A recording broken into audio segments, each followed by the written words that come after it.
Chapter 5 Forms of Business Organization. You have studied in the first lesson about the business, its significance and the classification of business activities. हमने जो सबसे पहला chapter lesson पढ़ा था उसके अंदर हमने बिजनेस के बारे में पढ़ा, उसकी इंपॉर्टेंस के बारे में पढ़ा, उसके कैरेक्टरिस्टिक्स के बारे में पढ़ा, उसकी बिजनेस एक्टिविटीज के बारे में पढ़ा. You are also aware that these activities are carried out by individuals in an organized form of a business, house having different patterns of ownership and management. हमने ये भी पढ़ा कि ये जो बिजनेस एक्टिविटीज और बिजनेस है वो बहुत अलग अलग तरीके से होता है. कोई एक इंडिविजुअल अलग अलग तरीके से अपना बिजनेस चला सकता है. A single individual may own the business or a number of individuals may come together to own the business jointly. कोई एक इंसान भी अपना बिजनेस चला सकता है, बिजनेस को ओन कर सकता है, और कोई एक इंसान मतलब साथ में होकर जॉइंटली भी बिजनेस ऑर्गेनाइजेशन चला सकता है. So based on ownership, we have different forms of business organization like ownership के बेस पे हमारे पास मतलब हम अलग अलग टाइप के बिजनेस ऑर्गेनाइजेशन होते हैं. सबसे पहले प्रोप्राइटरी कंसर्न मतलब इंडिविजुअल, सिर्फ एक इंसान वो बिजनेस का ओनर, वो बिजनेस चलाता है. पार्टनरशिप फर्म मतलब एक से ज्यादा मतलब पार्टनरशिप, और company form. In this lesson, you will learn about the various forms of business organization. हम इस लेसन के अंदर ये सारे जितने भी बिजनेस ऑर्गेनाइजेशन के फॉर्म होते हैं उसके बारे में पढ़ेंगे, उसकी कैरेक्टरिस्टिक्स जानेंगे, मेरिट्स, लिमिटेशंस, सूटेबिलिटी, और जो स्टेप्स उसके अंदर इन्वॉल्व होते हैं उसके बारे में हमें इंफॉर्मेशन मिलेगी, हम उसके बारे में जानेंगे.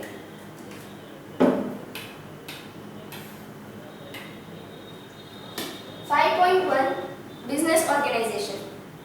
You have already learned about the meaning of business and the various types of business activities like. हमने बिजनेस के बारे में पढ़ा है और हमने बिजनेस एक्टिविटीज के बारे में भी पढ़ लिया है, जो होती है industry, trade, transport, banking, insurance etc. If you observe these business activities carefully, you will realize that whatever business activity one may take up, he has to bring together various resources like man, money, materials, machines, technology, etc. हमने ये भी जाना कि ये सारी activities करने के लिए जो इंसान है, जो बिजनेसमैन, उनको बहुत सारे रिसोर्सेज एक साथ लाने पड़ते हैं, जैसे कि इंसान, मैन पावर, पैसे, raw materials, machines, technology etc. to carry out that activity successfully. Not only that, these resources are to be put into action in a systematic manner to achieve the objectives of business. Not only that, these resources are to be put into action in a systematic manner to achieve the objectives of business.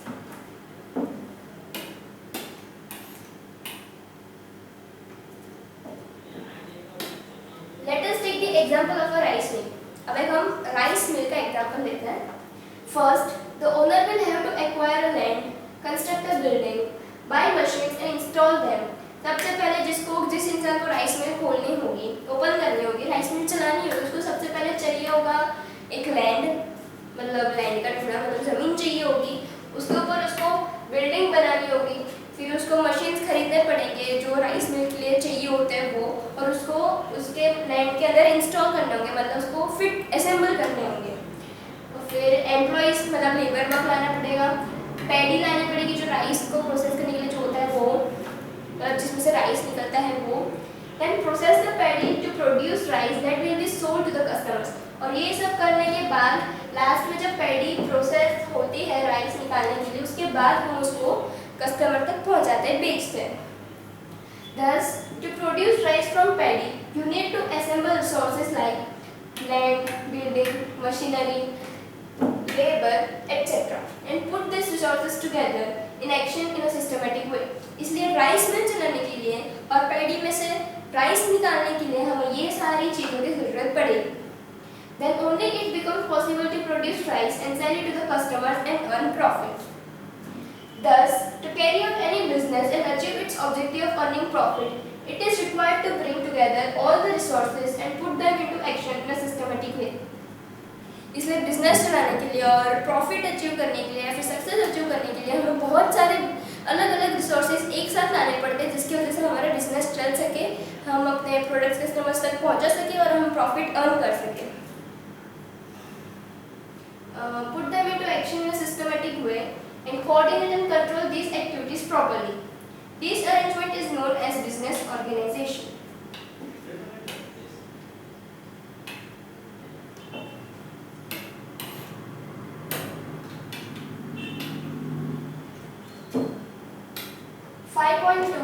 Forms of business organization.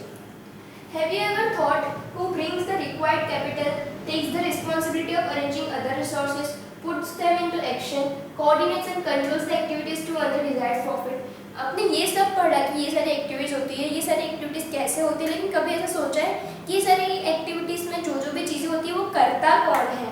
जैसे कि capital लाना मतलब पैसे लाना, फिर सारे resource को अच्छी तरीके से अरेंज करना, असेंबल करना, फिर उन सबको एक्शन में लाना मतलब काम करवाना, फिर सारे कोऑर्डिनेट करना सारे डिपार्टमेंट के साथ, वो सब करना कौन है? ये कभी आपने सोचा है?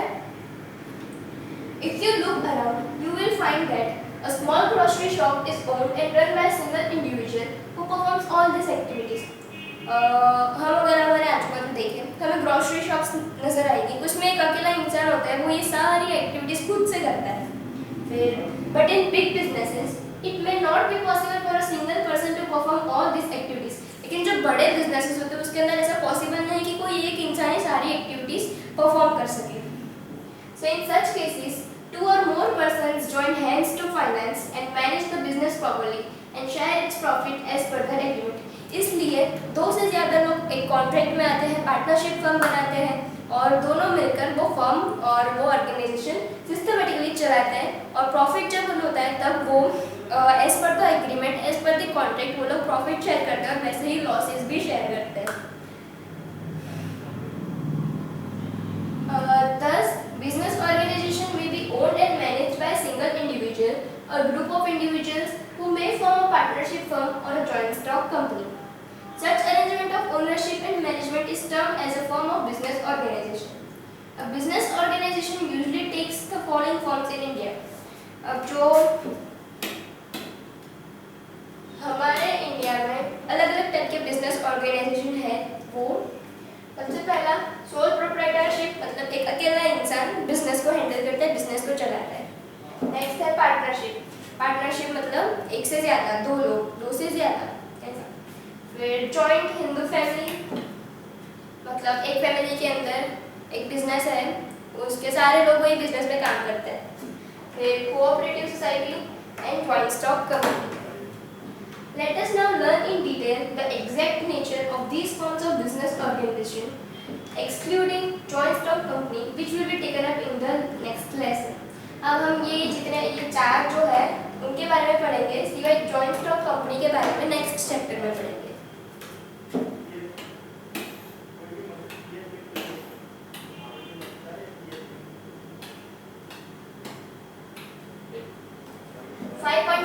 Sole proprietorship.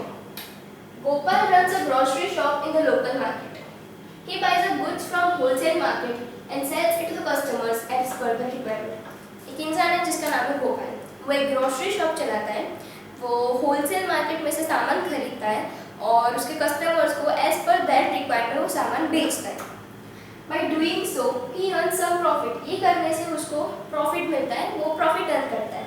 He had started his business 2 years ago by investing rupees 1 lakh, which he had borrowed from his friend. उसने ये बिजनेस 2 साल पहले चालू किया था और इन्वेस्ट किए थे ये बिजनेस के अंदर 1 लाख रुपीस. वो भी उसने खुद के नहीं लेकिन अपने फ्रेंड के पास से बोरो किए थे, अपने फ्रेंड के पास से लिए थे. Today, he is running his business successfully, earning a good profit and has been able to pay back the borrowed money. लेकिन आज वो अपना बिजनेस सक्सेसफुली चला रहा है. वो इतना अर्न करता है कि उसने जितना उसके फ्रेंड के पास से पैसे लिए थे वो उसको वापस दे दे. He has also employed 2 persons to help him in the shop. 2 साल के बाद वो उतने पैसे कमाने लग गया कि पहले वो अकेले चलाता था ग्रोसरी शॉप, लेकिन अब उसने 2 इंसान मतलब 2 लोगों को भी हायर कर लिया अपने साथ काम करने के लिए, उसकी मदद करने के लिए. Gopal says he is the owner of a sole proprietor concern.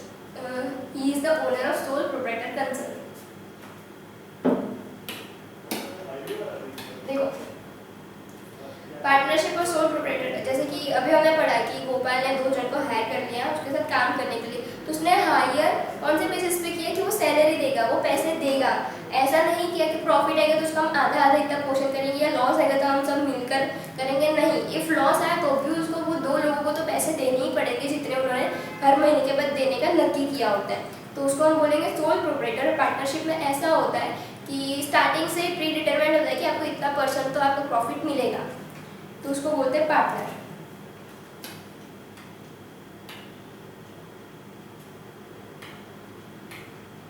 Do you agree? Before giving answer to this question, let us first know the exact nature of sole proprietorship. The term sole means single and proprietorship means ownership. So only one person is the owner of a business organization. This means that a form of business organization in which a single individual owns and manages the business, takes the profit and bears the losses is known as sole proprietorship form of business organization. Gopal is doing exactly the same thing. So you can say that Gopal is running a sole proprietorship business and is known as a sole proprietor or a sole trader. You must have seen many more such business organizations in and around your locality.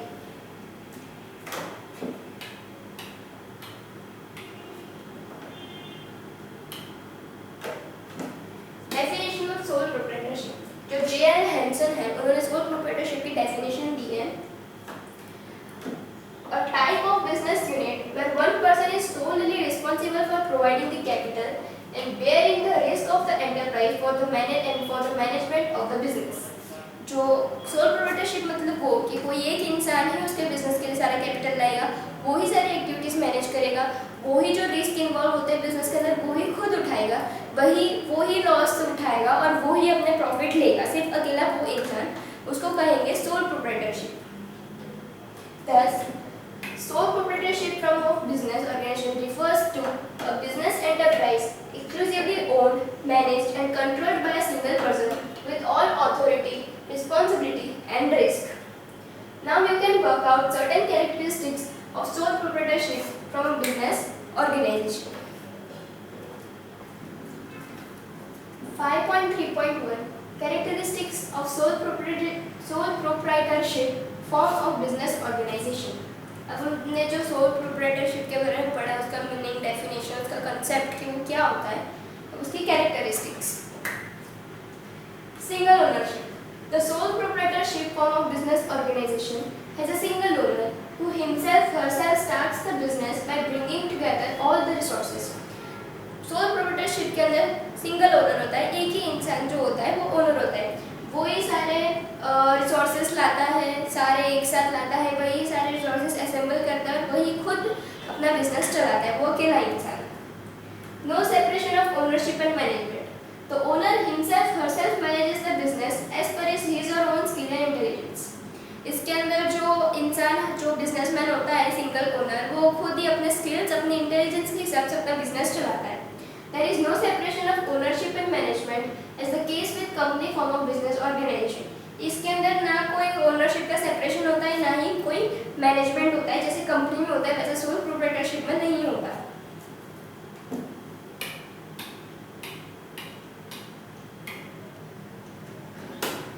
Less legal formalities. The formation of operation of sole proprietorship form of business organization does not involve any legal formalities. जब sole proprietorship का formation होता है या फिर operation होता है तब कोई लीगल फॉर्मेलिटीज करने की ज़रूरत नहीं पड़ती. Thus its formation is quite easy and simple. Sole proprietorship firm या फिर ऑर्गेनाइजेशन को खड़ा करना, एग्जिस्टेंस में लाना, वो बहुत इजी है, उसके अंदर बहुत कॉम्प्लिकेशंस नहीं होते. No separate entity. The business unit does not have an entity separate from the owner. Owner के अलावा, ओनर से अलग इस बिजनेस फर्म के अंदर कोई भी एंटिटी नहीं होता. The businessman and the business enterprise are one and the same, and the businessman is responsible for everything that happens in this business unit. जो businessman है और जो business है वो दोनों एक ही है. अगर business को कुछ हुआ, business को कोई रिस्क हुआ है, business को कोई लॉस हुआ, तो वो सब बेयर करेंगे वो जो businessman जो होगा, जो इंसान जो business चला रहा होगा, वही खुद, कोई और नहीं. No sharing of profit and loss. The sole proprietor enjoys the profits alone. जो सोल प्रोप्राइटर होता है, अकेला इंसान जो बिजनेस चलाता है, वो सारे प्रॉफिट्स खुद अपने इंजॉय करता है. At the same time the entire loss is also borne by him. लेकिन अगर लॉस हुआ तो पूरा का पूरा लॉस भी उस अकेले को had to share the profit and losses of the business. इस ये फर्म के अंदर, ये फर्म के अंदर और ये प्रोप्राइटरशिप के अंदर जो अकेला इंसान, मतलब वो इंसान के अलावा, वो बिजनेसमैन के अलावा कोई और उसके प्रॉफिट और लॉस भुगतने नहीं आएगा। He alone bears the risk and reaps the profits. Unlimited liability. The liability of the sole proprietor is unlimited. Sole proprietorship की liability unlimited होती है. In case of loss, if his business assets are not enough to pay the business liabilities, his personal property can also be utilized to pay off the liabilities of the business. अगर loss हुआ और उसकी खुद की जो business property है, जो उसका बिजनेस है, वो खुद मतलब वो लॉस बेयर करने, वो लॉस भर नहीं पाया या उतना काफ़ी नहीं हुआ, तो उसको लायबिलिटी अपनी जो उसकी पर्सनल प्रॉपर्टी होगी वो भी बेच कर या वो भी ऐसे उस पर रख कर क्या बोलते हैं, गिरवी रख कर भी उसको वो लायबिलिटी चुकानी पड़ेगी, फुलफिल पे करनी पड़ेगी।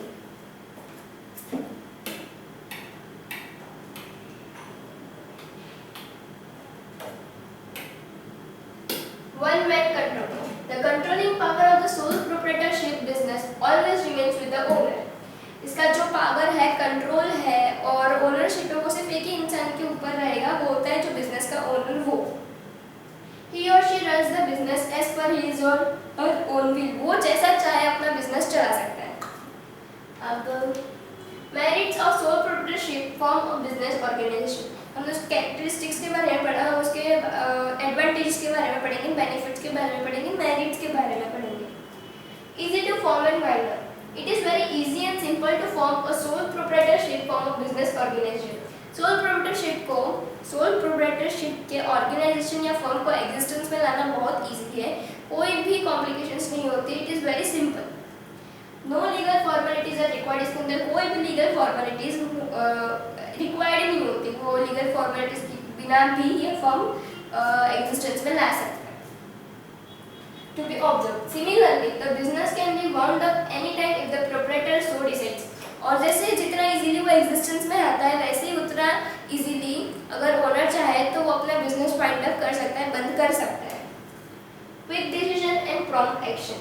As stated earlier, nobody interferes in the affairs of the sole proprietary organization. जैसे हमने पहले पढ़ा कि इसके डिसीजन में, इसके प्रॉब्लम्स में या फिर इसके किसी भी मैटर में कोई दूसरा इंसान एंटर नहीं होता, जो ओनर होता है वो खुद सब बेयर करता है। So he or she can take quick decisions on the various issues relating to business and accordingly prompt action can be taken. इसीलिए कुछ भी अगर बिजनेस में होता है तो जो ओनर होता है वो खुद ही क्विकली डिसीजन ले सकता है कि क्या करना है।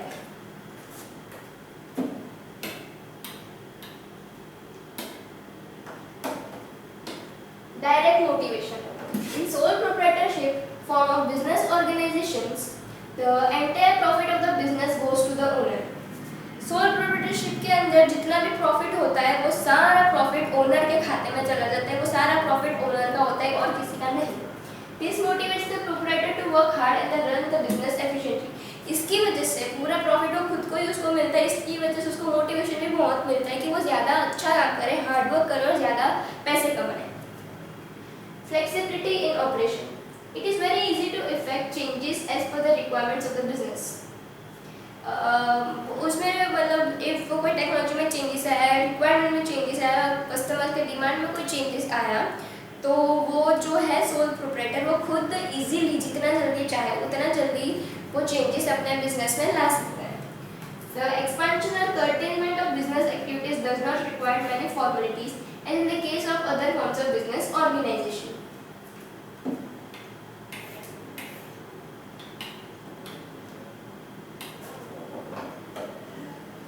Maintenance of business secrets.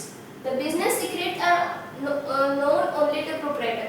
ये बिजनेस के अंदर जो सीक्रेट्स होते हैं, तो स्ट्रेटेजीज होती है, जो मोनोपोलीज होती है, वो बिजनेसमैन को, मतलब वो बिजनेस का जो ओनर है सोल प्रोप्राइटर उसको ही पता होता है, इसलिए जो उसकी जितनी भी स्ट्रेटेजीज है वो सीक्रेट रहती है, सीक्रेसी मेंटेन रहती है। He is not required to disclose any information to other unless and until he himself so decides. उसको कोई भी मतलब उसको मतलब वो जब तक ना चाहे तब तक उसके सीक्रेट्स किसी और को स्पिल नहीं कर सकता। अगर वो चाहे, अगर वो डिसाइड करे कि मेरे को इसको बताना है मेरे बिजनेस के बारे में, मेरे बिजनेस स्ट्रेटेजीज के बारे में, तो ही वो बताएगा, बाकी कंपल्सरी मैंडेटरी ऐसा कोई भी रूल नहीं है। He is also not bound to publish his business accounts. Personal touch. Since the proprietor himself handles everything relating to business, it is easy to maintain a good personal contact with the customers and employees. जैसे कि इसके अंदर एक ही इंसान सारी activities perform कर रहा होता है, इसलिए वो अपने एम्प्लॉयज़ के साथ या फिर अपने कस्टमर्स के साथ पर्सनल टच बना सकता है, क्योंकि वो खुद ही सब चला रहा होता है ना, इसलिए उसका पर्सनल टच रहता है कि क्या क्या हो रहा है मार्केट में, क्या कस्टमर्स की डिमांड है, क्या एम्प्लॉयज़ की मांग है, उनको क्या क्या रिक्वायर, उनकी क्या नीड्स है, वो खुद अपने पर्सनल टच से पता लगा सकता है। By knowing the likes, dislikes and taste of the customers, the proprietor can adjust his operations accordingly. Personal touch की वजह से उसको कस्टमर्स के लाइक्स डिसलाइक्स सब पता चलता है, उसकी वजह से उसकी हेल्प से मतलब जानने के बाद वो जैसा चाहे वैसे अपने बिजनेस के अंदर चेंज ला सकता है as per the requirement of customers. Similarly, as the employees are few and work directly under the proprietor, it helps in maintaining a harmonious relationship with them and they run business smoothly. वैसे ही employees के साथ उसका personal touch होता है, इसलिए जो employees की problems है वो इजीली डायरेक्टली वो खुद सॉल्व कर सकता है। After knowing the various merits of sole proprietorship, form of business organization, let us discuss its limitations.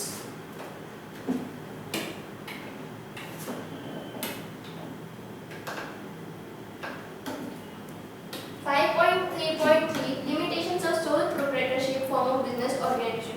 जैसे हमने सोल प्रोप्राइटरशिप के बारे में पढ़ा, उसका डेफिनेशन पढ़ा, बाद में उसकी कैरेक्टरिस्टिक्स पढ़ी, फिर उसके मेरिट्स मतलब एडवांटेजेस बेनिफिट्स जाने। अब उसके हम पढ़ेंगे limitations, drawbacks, demerits, disadvantages. Limited resources. The resource of a sole proprietor are always limited. अगर कोई अकेला इंसान बिजनेस शुरू करेगा तो जितने भी रिसोर्सेज लाएगा वो कम ही रहेंगे, लिमिटेड रिसोर्स ही वो ला सकेगा और लिमिटेड रिसोर्स ही एप्लीकेबल होंगे उसके बिजनेस में।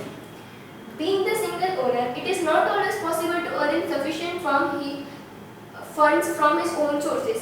सिंगल ओनर मतलब अकेला इंसान भी बिजनेस को जितना फंड्स चाहिए, जितना सफिशिएंट फंड्स चाहिए उतना भी लाना बहुत मुश्किल हो जाता है एक अकेले इंसान के लिए।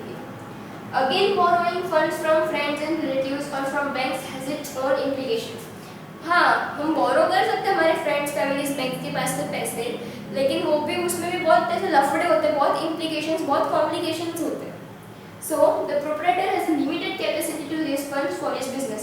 इसीलिए सोल प्रोप्राइटर को, एक अकेले इंसान को बहुत सारे फंड्स और सफिशिएंट फंड्स रेज करना, लाना बहुत मुश्किल होता है, वो सिर्फ लिमिटेड रिसोर्सेज ही ला सकता है।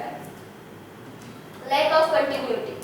The continuity of the business is linked with the life of the proprietor.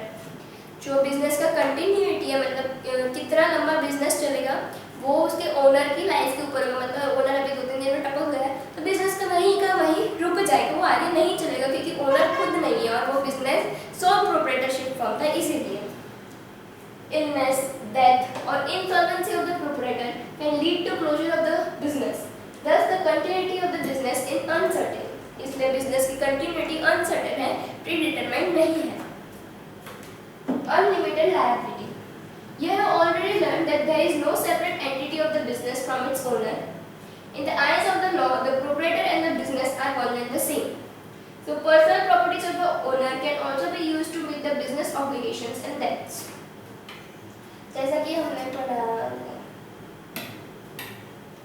जैसा हमने पढ़ा कि ये बिजनेस मतलब सोल प्रोप्राइटरशिप फर्म के अंदर एक ही अकेला इंसान होता है और उसको ये सारी लायबिलिटी चुकानी पड़ती है, कोई दूसरा एंटिटी नहीं होता।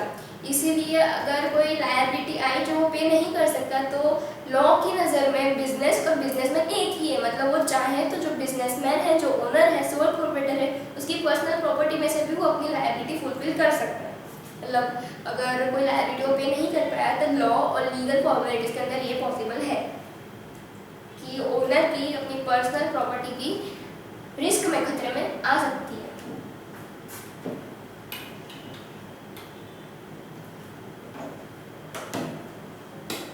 Not suitable for large scale operations.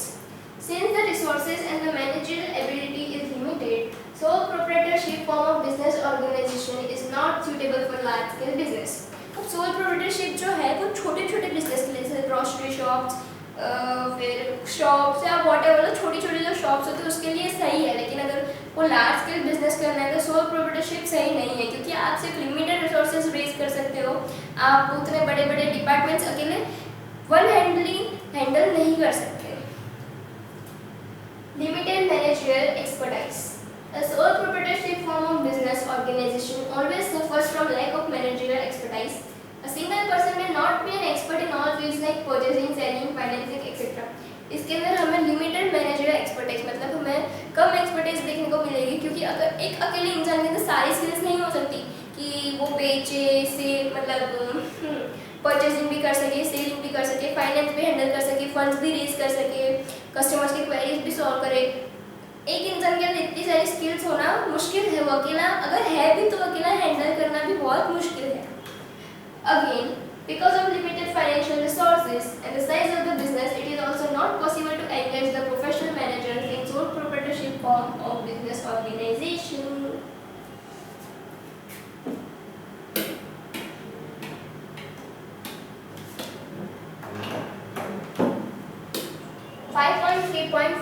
Suitability of sole proprietorship form of business organization. You learned about the meaning, characteristics, merits and limitations of the sole proprietorship form of business organization. After such a detailed study, it should now be easier for you to identify areas in which sole proprietorship form of business organization is most suitable. अब हमने meaning पढ़ लिया sole proprietor का, उसकी characteristics जान ली, उसके merits पढ़ लिए, उसके डीमेरिट्स पढ़ लिए। अब हमें ये फाइंड करना है, मतलब हम इजीली आइडेंटिफाई कर सकते हैं, हम ये फाइंड कर सकते हैं कि कौन से एरियाज में सोल प्रोप्राइटरशिप ज़्यादा सूटेबल है। अब to assist you in such exercise it can be stated that sole proprietorship is suitable when the market is limited, जहाँ पे मार्केट, जहाँ कंपटीशन बहुत कम है, लिमिटेड है, लोकलाइज है मतलब लोकल स्टोर्स है, customers give importance to take personal attention, जिसके अंदर कस्टमर्स खुद पर्सनल अटेंशन देते हैं, मतलब जैसे कि ग्रोसरी शॉप में कस्टमर्स हम खुद जाते हैं और जो हमें चाहिए वो हम मांगते हैं, उसको कहते हैं personal attention. It is also considered suitable when the capital requirement is small and risk involve is limited. ये चीज़ उधर भी सूटेबल है जहाँ पे रिसोर्सेज कम चाहिए, फंड्स भी कम चाहिए और जहाँ पे रिस्क है वो लिमिटेड है, ज़्यादा नहीं। It is also considered suitable for the production of goods which involves manual skill. अब ये उसके लिए भी suitable है जहाँ पे goods production होता है, goods produce होता है, लेकिन वहाँ पे manual skills चाहिए होती है, मैन पावर skills चाहिए होती है, जैसे कि handicrafts, filigree work, jewelry, tailoring, hair cutting, etc. 5.4 partnership. इसके पहले हमने सोल प्रोप्राइटरशिप के बारे में पढ़ा, उसका मीनिंग पढ़ा, उसके कैरेक्टरिस्टिक्स जाने, उसके डिसएडवांटेजेस, लिमिटेशंस, मेरिट्स जाने, एडवांटेजेस जाने और उसकी सूटेबिलिटी जानी। अब हम पढ़ेंगे नेक्स्ट बिजनेस ऑर्गेनाइजेशन फॉर्म जो है partnership. Partnership is an association of 2 or more persons who pool their financial and managerial resources and agree to carry on a business and share its profits. Partnership ऐसा association है जिसके अंदर 2 और 2 से ज़्यादा लोग इन्वॉल्व होते हैं, जो मिल के फंड्स रेज करते हैं, मिल के रिसोर्सेज लाते हैं और मतलब कॉन्ट्रैक्ट करते हैं कि प्रॉफिट और लॉसेस दोनों मतलब दोनों चीज़ें वो लोग खुद आपस में इंडिविजुअल इन द सेंस के अलग अलग परसेंटेज से डिवाइड करके बेयर करेंगे। The persons who form a partnership are individually known as partners and collectively a firm or partnership firm. ये लोग individually partnership firm के कहलाएंगे partners और collectively कहलाएंगे partnership firm और partnership firm. Let's assume that Gopal joins hand with Rahim to start a big grocery shop. अब ऐसे सोचो कि जो गोपाल ने अपना वो एक सोल प्रोप्राइटर वाला खोला था बिजनेस, मतलब ग्रोसरी शॉप खोला था, वो सोचता है कि मेरे को अपना ग्रोसरी शॉप बड़ा करना है, मॉल बनाना है, तो वो उसने सोचा है कि वो रहीम के साथ हाथ मिला लेता है, मतलब उसको भी अपने बिजनेस के अंदर लाता है, ज्वाइन करता है। Here both Gopal and Rahim are called partners who are running the partnership firm jointly. अब गोपाल ने रहीम को लाया और उनके बीच में कॉन्ट्रैक्ट हुआ कि हम दोनों पार्टनर्स इस फर्म कर अपना ग्रोसरी शॉप हम और बड़ा करेंगे। तो अब गोपाल और रहीम कहलाएंगे partners who are running the partnership firm jointly, मतलब ये दोनों एक जो फर्म है पार्टनरशिप फर्म वो jointly मिलजुल कर चला रहे थे। Both of them will pool their resources and carry on business by applying their expertise. दोनों अपने रिसोर्सेस लाएंगे, दोनों अपना दिमाग चलाएंगे, दोनों अपने स्किल्स यूज करेंगे ग्रोसरी शॉप बड़ा करने के लिए और अच्छा सक्सेसफुल कराने के लिए। They will share the profits and losses in the agreed ratio. वो लोग जो प्रॉफिट और लॉस जितना भी होता होगा उन्होंने जितना भी रेशियो मतलब 1:3 2:3 जो भी रेशियो उन्होंने डिसाइड किया होगा उस हिसाब से वो लोग अपना प्रॉफिट और लॉसेस बांट लेंगे।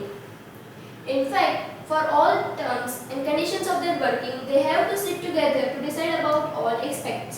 There must be an agreement between them. The agreement may be अब उनको जो भी कुछ भी डिसीजन लेना होगा तो वो लोग अकेले खुद नहीं ले सकते, उनको मीटिंग करनी पड़ेगी, दोनों को साथ में बैठना पड़ेगा और बाद में ही वो कोई डिसीजन ले सकते हैं। उनके बीच में एक अग्रीमेंट होना चाहिए। अब जो अग्रीमेंट है वो ओरल भी हो सकता है, रिटन भी हो सकता है और इम्प्लाइड भी हो सकता है। When the agreement is in writing, it is termed as partnership deed. अगर agreement written में है तो उसको कहेंगे partnership deed. However, in the absence of an agreement, the provision of the Indian Partnership Act 1932 shall apply. अगर agreement नहीं होगा तो जो Partnership Act 1932 है उसका provision उस partnership firm पर apply होगा।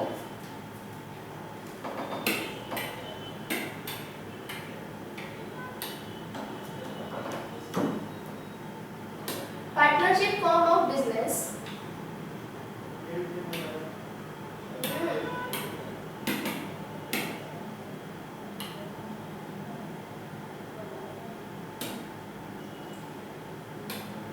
Partnership form of business organization in India is governed by the Indian Partnership Act 1932, which defines Partnership Act as the relation between persons who have agreed to share the profits of the business carried on by all or any of them acting for all. अब जो Indian partnership act 1932 है वो partnership को ऐसे define करता है कि दो से ज़्यादा और दो लोग अग्री होते हैं एक बिजनेस चलाने के लिए और उसका जो लॉस होता है मतलब वो जो बिजनेस जो चलता है वो सब चलाते हैं। मतलब फॉर एग्जांपल दो जन ने एक बिजनेस खोला तो दोनों मिलकर चलेंगे या फिर कोई एक चलेगा दोनों बन के मतलब उसके बिहाफ पे भी वो चलाएगा। लेकिन अगर कोई प्रॉफिट हुआ तो वो दूसरा इंसान मिलेगा और अगर लॉस हुआ तो जो दूसरा इंसान है वो भी बेयर करेगा।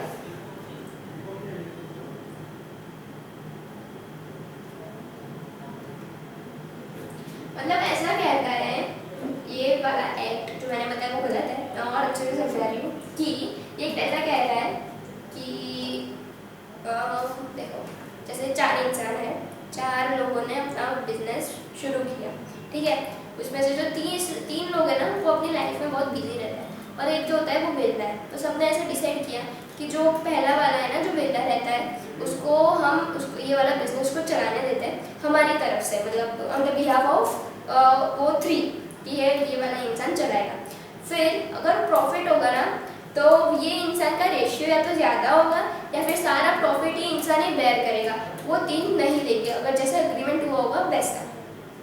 ये इंडियन पार्टनरशिप एक्ट 1932 ये चीज़ कहना चाहता है।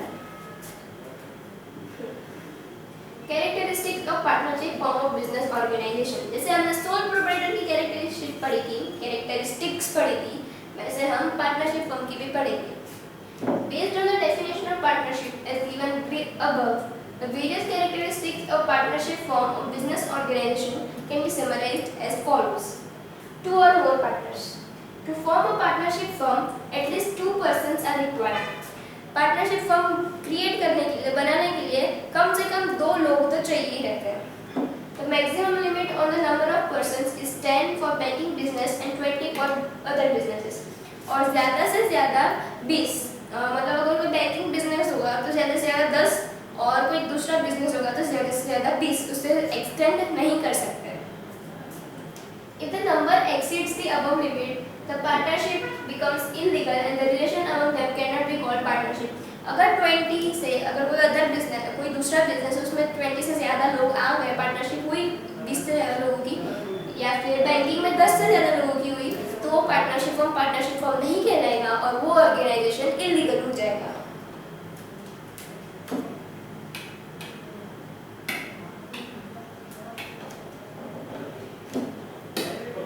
Contractual relationship. Partnership is created by an agreement among all the persons who have agreed to join hands. Partnership create होती है जब अग्रीमेंट बनता है सारे पार्टनर्स के बीच में, कॉन्ट्रैक्ट साइन होता है सारे पार्टनर्स के बीच में, उसके बाद ही पार्टनरशिप फॉर्म एग्जिस्टेंस में आता है। Such persons must be competent to contract. Thus, minors, lunatics and insolvent persons are not eligible to become the partners. ऐसे लोग होने चाहिए पार्टनरशिप फर्म के अंदर जो एलिजिबल है कॉन्ट्रैक्ट साइन करने के लिए, कॉन्ट्रैक्ट पढ़ने के लिए, कॉन्ट्रैक्ट को समझने के लिए। इसलिए जो माइनर्स है मतलब 18 से नीचे है, बिलो 18 है, या फिर कोई ल्यूनेटिक्स, इंसॉल्वेंट जो हैंडीकैप है, समझ नहीं सकता, मतलब बीमार है, वो लोग पार्टनरशिप फर्म के अंदर इन्वॉल्व नहीं हो सकते और वो लोग एलिजिबल नहीं है पार्टनर्स बनने के लिए। However, a minor can be admitted to the benefits of partnership firm. In the essence, he can have share in the profit without any obligations for loss.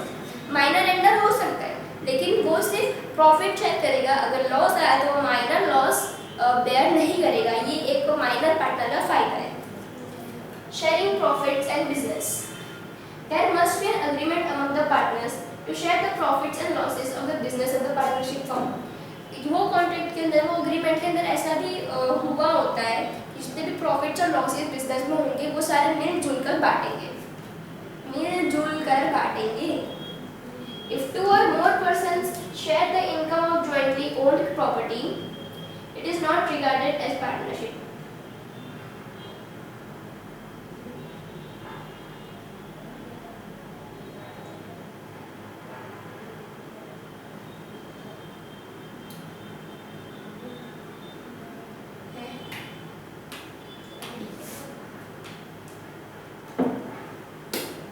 Existence of lawful business. The business of which the persons have agreed to share the profit must be lawful. जो the business of which मतलब जो भी business existence में आया है वो lawful होना चाहिए, मतलब law की नज़र में legal होना चाहिए, उसके formalities legal formalities complete होनी चाहिए. Any agreement to indulge in smuggling, night marketing cannot be called partnership business in the eyes of law. अगर जो बिजनेस है वो सही काम करना चाहिए, इलीगल काम नहीं करना चाहिए, वो लॉफुल काम होना चाहिए। अगर ब्लैक मार्केटिंग हुआ, स्मगलिंग हुआ, ड्रग्स इन्वॉल्व हुए या फिर ऐसे काम जो लॉ की नज़रों में गलत है, इलीगल है, वैसे काम नहीं अगर हुए तो पूरा पार्टनरशिप फर्म इलीगल हो जाएगा और बंद हो जाएगा। Principal agent relationship. There must be an agency relationship between the partners. Every partner is the principal as well as the agent of the firm. एक एजेंसी रिलेशनशिप पार्टनरशिप फर्म के अंदर होनी चाहिए कि हर एक पार्टनर वो बिजनेस का, वो फर्म का एजेंट है। When a partner deals with other parties, he or she acts as an agent of the other partners, and at the same time the other partners becomes the principal. मतलब हर एक partner principal भी है और agent भी है। अगर मैं किसी कस्टमर्स को हैंडल कर रही हूँ या उनको मतलब उनके साथ हैंडल कर रही हूँ तो हाँ मतलब डील कर रही हूँ किसी के साथ, तो मैं जो दूसरे पार्टनर्स हैं उनकी एजेंट हुई और वो दूसरे पार्टनर्स मेरे प्रिंसिपल हुए। लेकिन कोई दूसरा पार्टनर डील कर रहे किसी कस्टमर के साथ तो मैं वो पार्टनर के प्रिंसिपल हुए और वो पार्टनर मेरा एजेंट कहलाएगा। अनलिमिटेड लायबिलिटी, जैसे सोल प्रोप्राइटरशिप में अनलिमिटेड लायबिलिटी थी वैसे ही पार्टनरशिप फर्म में भी अनलिमिटेड लायबिलिटी होती है। The partners of the firm have unlimited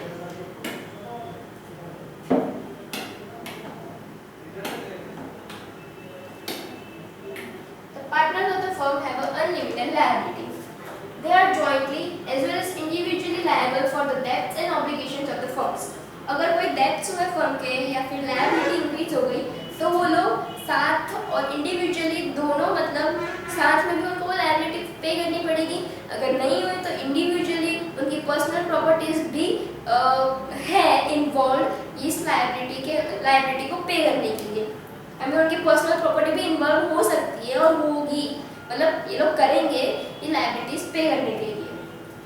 If the assets of the firm are insufficient to meet the firm's liabilities, the personal properties of the partners can also be utilized for this purpose. अगर जो business के assets है अगर वो fulfil नहीं कर पाए, sufficient नहीं हुए लायबिलिटी पे करने के लिए, तो जो प्रॉपर्टी है वो इसके अंदर इन्वॉल्व होगी उनकी लायबिलिटीज पे करने के लिए। However, the liability of a minor partner is limited to the extent of his share in the profits. लेकिन माइनर पार्टनर की जो प्रॉपर्टी लायबिलिटी होगी वो लिमिटेड रहेगी। Voluntary registration. The registration of partnership firm is not compulsory. Partnership firm का registration compulsory नहीं है, वो चाहे तो रजिस्टर कर सकते हो, चाहे तो रजिस्टर ना भी करें।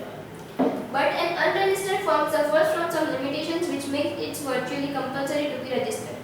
लेकिन अगर कोई अनरजिस्टर्ड फर्म होगा तो उसको बहुत सारी मुश्किलें और बहुत सारी प्रॉब्लम्स में से सफ़र होना पड़ेगा, उनको डील करना पड़ेगा। मतलब वर्चुअली मतलब ये सब प्रॉब्लम्स आएगी, इसमें उनको ना छूट के झुक मार के उनको अपना फर्म रजिस्टर करना ही पड़ेगा। Following are the limitations of an unregistered firm.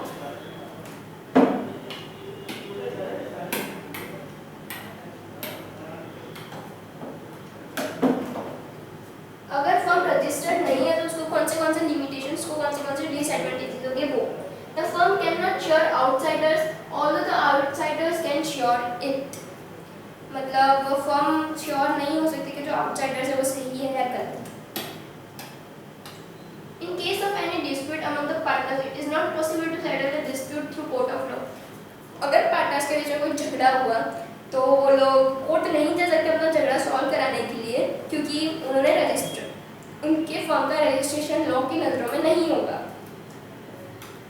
The firm cannot claim adjustments for amount payable to or receivable from any other parties. वो एडजस्टमेंट मतलब ऐसा भी नहीं हो सकता कि फॉर एग्जाम्पल कोई लॉस आया तो एक पार्टनर मतलब मैं बोलूँगी कि अभी मेरे पास पैसे नहीं है तो प्लीज़ आप एडजस्ट कर लोगे या आप मेरी तरफ से पे कर लोगे, ऐसा भी हम नहीं कह सकते क्योंकि वो फॉर्म रजिस्टर्ड नहीं होगा। अगर रजिस्टर्ड होगा तो उसके अंदर ऐसे मतलब कंडीशंस टर्म्स लिखी होंगी जो हो सकती है, लेकिन अगर रजिस्टर्ड नहीं हुआ तो कोई भी एडजस्टमेंट्स नहीं हो सकते।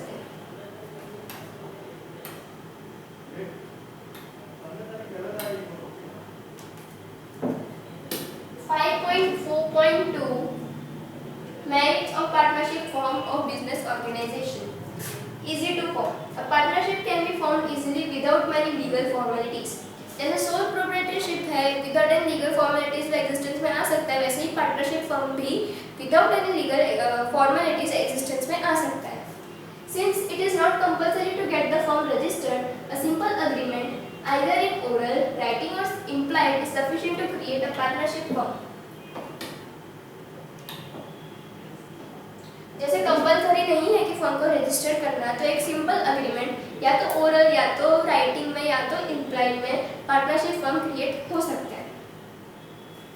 Availability of larger resources. Since two or more partners join hands to start partnership firm, it may be possible to pool more resources as compared to sole proprietorship form of business organization. मतलब ये partnership के अंदर दो से ज़्यादा लोग involve होते हैं, तो ऐसा मतलब ये फ़ायदा है कि हम ज़्यादा रिसोर्सेज भी पूल मतलब ज़्यादा रिसोर्सेज भी रेज कर सकते हैं। Better decisions in partnership firm, each partner has a right to take part in the management of the business. Partnership firm के अंदर हर एक इंसान को, हर एक पार्टनर को राइट होता है, हक होता है कि वो हर एक मैनेजमेंट में, हर एक डिसीजन में इन्वॉल्व हो। All major decisions are taken in consultation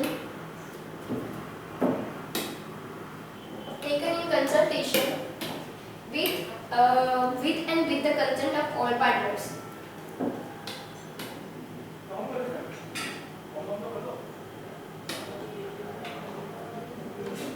मतलब विदाउट अगर एक इंसान अग्री नहीं हुआ, एक पार्टनर अग्री नहीं हुआ आपके डिसीजन पे, तो वो डिसीजन लिया नहीं जाएगा।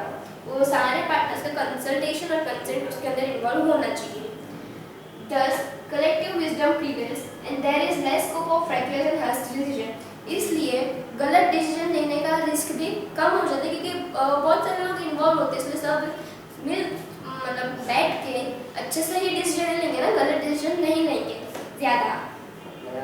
हाँ, रिस्क कम हो जाता है गलत डिसीजन लेने का। Flexibility. The partnership firm is a flexible organisation. Partnership firm flexible organisation, जब चाहे तब अपने फर्म के अंदर चेंजेस ला सकते हैं, नई टेक्नोलॉजी इन्वॉल्व कर सकते हैं, what ever they want they can do. At any time, the partners can decide to change the size or nature of business or area of its operation after taking the necessary consent of all partners. Partners जब चाहे तब अपना business बड़ा कर सकते हैं, छोटा कर सकते हैं, उसका नेचर बदल सकते हैं, चेंजेस ला सकते हैं। सारे पार्टनर्स का अगर कंसल्टेशन हुआ, सारे पार्टनर्स कंसर्न हुए तो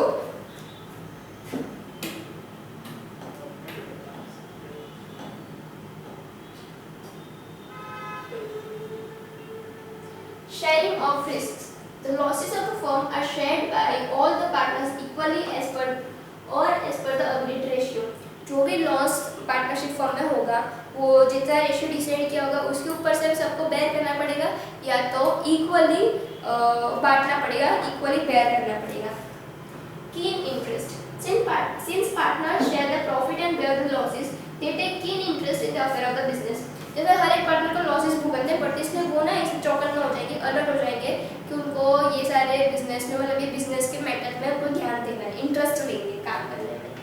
बेनिफिट्स ऑफ स्पेशलाइजेशन.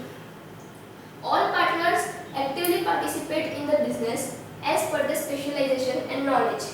सारे पार्टनर्स पार्टिसिपेट करेंगे बिजनेस के अंदर एक्टिवली, इसकी वजह से उनकी जो स्पेशलाइजेशन है, उसका नॉलेज है, वो भी इन्वॉल्व होगा, वो भी काम में आएगा। In a partnership firm, providing legal consultancy to people, one partner may deal with civil cases, one in criminal cases, and another in legal cases, and so on as per the area of specialization. अगर कोई legal partnership form हुआ तो एक जन होगा वो civil cases को handle करेगा, एक जो होगा वो क्रिमिनल केसेस को हैंडल करेगा, और एक होगा वो लेबर केसेस को हैंडल करेगा। वैसे अलग अलग मैटर के ऊपर अलग अलग लोग ऐसे क्या बोलते हैं इंचार्ज किए जाते हैं। Similarly, two or more doctors of different specialization may start a clinic in partnership. वैसे ही जो डॉक्टर्स होते हैं वो भी, जैसे कोई एक हार्ट का डॉक्टर हुआ तो कोई एक दिमाग का डॉक्टर हुआ, दोनों मिलके पार्टनरशिप फॉर्म खड़ा करके अपना क्लिनिक चालू कर सकते हैं। Protection of interest. In partnership form of business organization, the rights of each partner and his or her interest are fully protected. मतलब इसके अंदर पार्टनर्स का जो इंटरेस्ट होगा, पार्टनर्स के जो राइट्स होंगे वो फुली प्रोटेक्टेड होंगे, वो जैसा चाहेंगे वैसा कर सकेंगे। अगर उनके अपोजिट है तो वो शायद केस भी कर सकते अगर पार्टनरशिप फॉर्म रजिस्टर्ड हुआ तो। If a partner is dissatisfied with any decision, he can ask for dissolution of the firm or can withdraw from the partnership firm. अगर एक पार्टनर डिससेटिस्फाइड हुआ फर्म को लेकर तो चाहे तो पूरा फर्म को डिसॉल्व कर सकता है, पूरे फर्म को तोड़ सकता है, पूरे फर्म को डिस्क्लोज कर सकता है, क्लोजर में ला सकता है।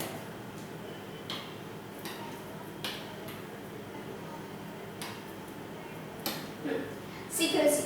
Business secrets of the firm are only known to the partners. Business के जो भी स्ट्रेटजीज होगी, बिजनेस के जो भी सीक्रेट्स होंगे, बिजनेस की जो भी मोनोपोलीज होगी, वो सिर्फ पार्टनर्स तक ही लिमिटेड होगी, सिर्फ पार्टनर्स को ही पता होगी। It is not required to disclose any information to the outsiders. इसके अंदर ऐसी कोई रिक्वायरमेंट नहीं होती कि जो आउटसाइडर्स है उनको हमारे सीक्रेट्स के बारे में पता लगा, या पता मतलब उनको पता है। It is also not mandatory to publish the annual account of the firm. इसके भी एनुअल अकाउंट्स पब्लिश